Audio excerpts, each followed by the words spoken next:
अस्सलामुअलैकुम। जे व्यूज के साथ मैं हूँ जुवारिया रहमान। आज मेरे साथ मौजूद हैं फेमस यूट्यूबर हैं, सीनियर सहाफी भी हैं, साजिद गोंदल साहब। सर कैसे हैं आप? जी वालेकुम सलाम। अल्लाह का सर शुक्र, आज ठीक ठाक। आजकल अपने चैनल पर जो है वो पीडीएम से रिलेटेड, पाकिस्तानी पॉलिटिशियन से रिलेटेड, पाकिस्तान की सियासत से रिलेटेड बड़ी अहम जो है वो गुफ्तगू करते हैं। काइंडली हमारे नाजरीन की जरा रहनुमाई फरमाइएगा कि मौलाना फजलुर रहमान ने 4 सीनियर रहनुमाओं को पार्टी से निकाल दिया है और अब ये खबरें आ रही हैं कि वो चारों मिलकर मौलाना साहब को ही पार्टी से निकालने की तैयारी कर रहे हैं। आपके पास क्या इत्तलात है? जी, सबसे पहले तो आपको इल्म है कि जो फजलुर रहमान साहब की सियासत है वो मजहब कार्ड इस्तेमाल करते थे और अमेरिका मुर्दाबाद कार्ड इस्तेमाल किया करते थे। लेकिन फिर जब इमरान खान एक्टिव हुए और उन्होंने ये दोनों कार्ड उनसे खैबर पख्तूनख्वा के अंदर छीन लिए।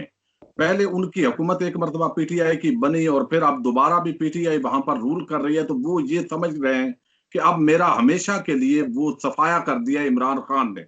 यही वजह है कि वो सियासत से हटकर इमरान खान को एक जाती दुश्मन के तौर पर ले रहे हैं और वो किसी भी सूरत इमरान खान को हुकूमत के अंदर देख नहीं सकते।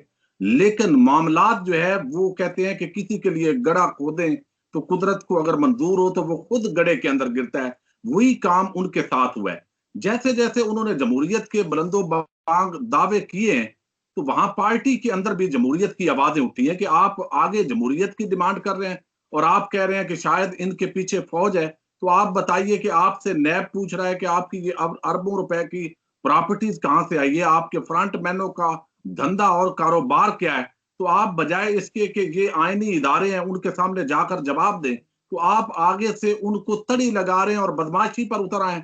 तो फिर आप जो है आपका इंतखाब हुआ और इंतखाब आपका बेशक हमने इत्तेफाक से किया था, अगरचे थोड़े बहुत इख्तलाफ भी वाकई हुए थे, लेकिन हमें आप जस्टिफाई करें कि आपकी पार्टी के अंदर जमहूरियत कितनी है। आपने वो लोग जो पुराने कुर्बानियां दे रहे थे और नस्ल दर नस्ल इस पार्टी के साथ थे, उन 40-40, 50-50 साल जिद्दोजहद करने वाले लोगों को पीछे फेंका। आपने अपने 2 भाइयों को, एक एमएनए, एक सेनेटर, एक डीसी, और फिर जो है वो साथ ही अपनी जो है वो खवातीन को भी किरदार देना शुरू किया। सारी जो पार्टी जिम्मेदारियां, ओहदे और साथ ही जो हुकूमती और समझे कि मेंबरान पार्लियामेंट के तौर पर भी आपने अपने खानदान को अकामोडेट किया है। तो ये एक अंदर से बहुत भरपूर आवाज आई है। और ये जो मौलाना शहरानी है, आपको इल्म है, बड़ी बहुत कदावर शख्सियत है। इनके नुक्ता नजर से आपको इख्तलाफ हो सकता है, लेकिन इनका कद बहुत बड़ा है। हाफिज हुसैन अहमद एक बड़े मोतदिल मजाज उलमा की सफ के अंदर उनका शुमार होता है। और साथ ही जिस तरह शुजा उल मलक और दूसरे जो अलामा साहब हैं, और अब तो और बहुत बड़े लेवल पर बगावत जो है वो आइंदा आपको चंद दिनों के अंदर नजर आने वाली है। एक तो उन्होंने आपस के अंदर राब्ते किए, तमाम इजला के अंदर जितने जेयूआई के नाराज लोग हैं, चूंकि बड़े अरसे से ये एक लावा पक रहा था फजल रहमान के खिलाफ कि ये 2 जो कमरे हैं उनका मकान था इनका, और फिर ये लैंड क्रूजरें, कोठियां, कारें, जिस तरह एमएमए की जब यहाँ पर हुकूमत आई है सूबा सरहद के अंदर, अब तो खैबर पख्तूनख्वा है, तो उसके बाद वो लोग जो साइकिलों पर होते थे वो गाड़ियों पर चले गए। और खास तौर पर जो फजल रहमान के फ्रंट मैन है उनके जरिए उन्होंने दौलत को समेटा,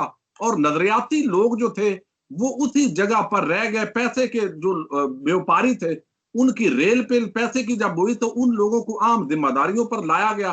तो ये नजरियाती एक फिक्री जो असल ग्रुप है जो निजाम मुस्तफा के नाम पर इस जमात के अंदर शामिल था, उन्होंने बगावत की है। और ये मैं आपको बता दूं, ये 4 लोग नहीं है, ये याद रखें। 4 तो वो थे जो अभी तक सामने आए।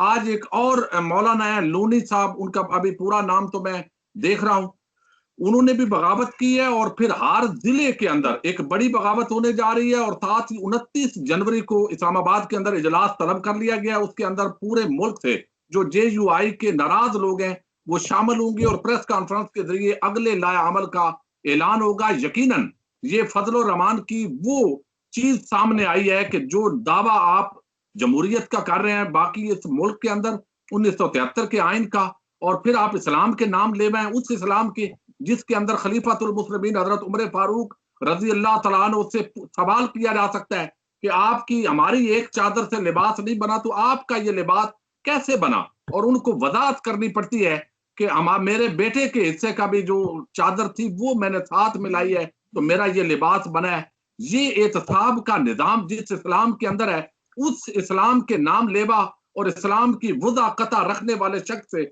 इस मुल्क के आईनी इदारे सवाल कर रहे हैं, वो जवाब नहीं दे रहा। इस मुल्क की उसकी तंजीमी लोग सवाल कर रहे हैं, वो जवाब नहीं दे रहा। तो कौन सा इनकलाब और कौन से निजाम मुस्तफ़ा का वो दावेदार है? अवाम के सामने सारा कुछ जो है वो वाज़ेह हो गया कि ये मुनाफ़िक़त, बददियानती और करप्शन के तहफ़्फ़ुज़ की एक तहरीक है, जिसको फजल रहमान जो है वो लीड कर रहे हैं और उनके इमाम बने हुए। बिल्कुल, करप्शन के तहफ़्फ़ुज़ की तहरीक है सर।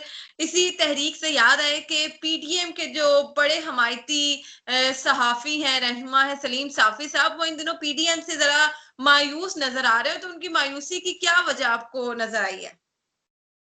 देखिए, ये मैं इनको तबका मलामतिया के साफ़ी बोलता हूँ, ये एक ख़ास तबका है। इनको हुँ, जमहूरियत इस मुल्क में सूट नहीं करती। इनको अपने वज़ीफ़े ज़्यादा अज़ीज़ हैं, ये बददियानत और इंटेलेक्चुअल करप्ट तबका है साफ़ियों का।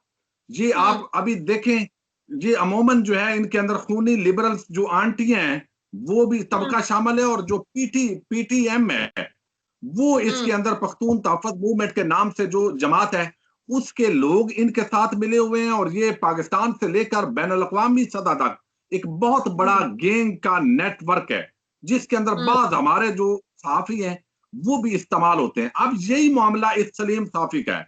ये भी इमरान हुँ, खान के बुग़्ज़ के अंदर आबाद बाख्ता और अंधा शख्स है। ये सहाफ़त के लिबादे के अंदर, जिस तरह हुँ, मौलाना जो है वो बग़ैर दीन के और शरीयत के लिबादे में एक करप्शन बचाओ तहरीक चला रहे हैं, इसी तरह ये सलीम साफ़ी, हामिद मीर, गरीदा फारूकी, आसमा शराजी और सुहेल वड़ैच तबका मलामतिया जितना भी है, ये सहाफ़त, ये इनके अंदर एक तकब्बर है, रौनत है। हुँ, ये समझते हैं कि जो वज़ीर आज़म है, वो हम अगर कहेंगे तो वो वज़ीर आज़म रहेगा, अगर हम मुखालफ हो गए, तो फिर ये कुर्सी पर नहीं रहेगा, लिहाज़ा इसको ब्लैकमेल करते हैं। तो प्राइम हुँ, मिनिस्टर इमरान खान थोड़ा अलहदा शख्सियत का मालिक है।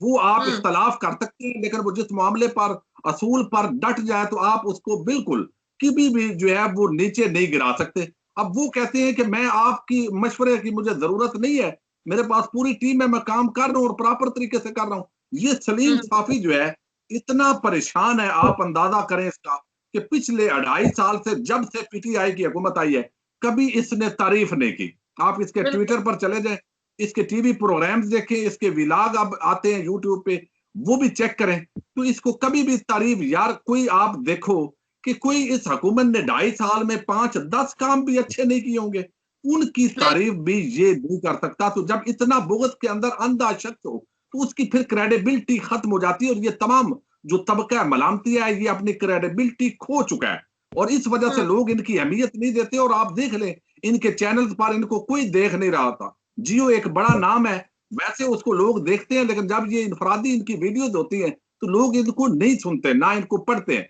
लेकिन अब हुँ, जो है, वो जब देखा इन्होंने कि पीपल्स पार्टी तो नहीं लड़ रही, जिस तरह मरियम नवाज शरीफ लड़ाना चाहते हैं इस मुल्क के इदारों के साथ, हुकूमत के साथ, ये समझते हैं कि अब फौरी तौर पर ये बिलावल उठे, आसफ हुँ, जरदारी उठे और इमरान खान का गिरेबान पकड़ लें कि वजीर हुँ, आजम नीचे उतर कुर्सी से।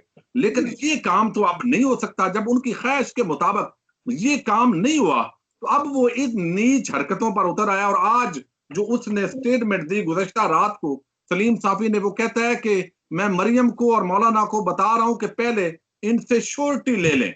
आसफ जरदारी हुँ, और बिलावल से ये ताबेदार हो रहे हैं, ये यानी एस्टेब्लिशमेंट के साथ मिलकर चलना चाहते हैं, और हम जो है वो हुकूमत गिराना चाहते हैं, और आप भी हुकूमत गिराना चाहते हो। तो इस तरीके से इमरान खान रहेगा, तो मैं समझता हूं अगला टन्योर भी, चूंकि जैसे लग रहा है कि इमरान खान का है, तो ये बेचारा पता नहीं इतने में जो है वो इसका क्या हालात होंगे। तो इनका रोज हुँ, बड़ा खून जलता है। लेकिन इमरान खान की जहां और कामयाबियां हैं, ये भी बहुत बड़ी कामयाबी है कि सहाफत के लिबादे में ये जो माफिया और बदमाशिया है, इसकी मुखालफत के बावजूद वो अपने मौके पर जो है वो खड़ा हुआ है। सर खून जलता है और शायद इसी जेलसी में हामिद मीर की भी आज तक जरूरत नहीं हुई कि वो भी पीटीआई की कोई तारीफ कर दें। मेरा आखिरी सवाल है आपसे कि मरियम नवाज गड़ी खुदा बख्श जा रही हैं बेनजीर की बरसी पर, लेकिन मौलाना साहब नहीं जा रहे, तो क्या वजह है कि पीडीएम में आपको कोई तकसीम नजर आ रही है कि ये तीन ही तो पार्टीज है मेन, पीपल्स पार्टी, नून लीग और मौलाना साहब की, तो मौलाना साहब जा नहीं रहे, मरियम साहिबा जा रही हैं, क्या वजह लगती है आपको? देखिए, इसकी चंद एक वजूहत हैं। एक वजह तो ये है, जो आज हमारे समा के जो सहाफ़ी हैं समर अब्बास, उन्होंने खबर दी है।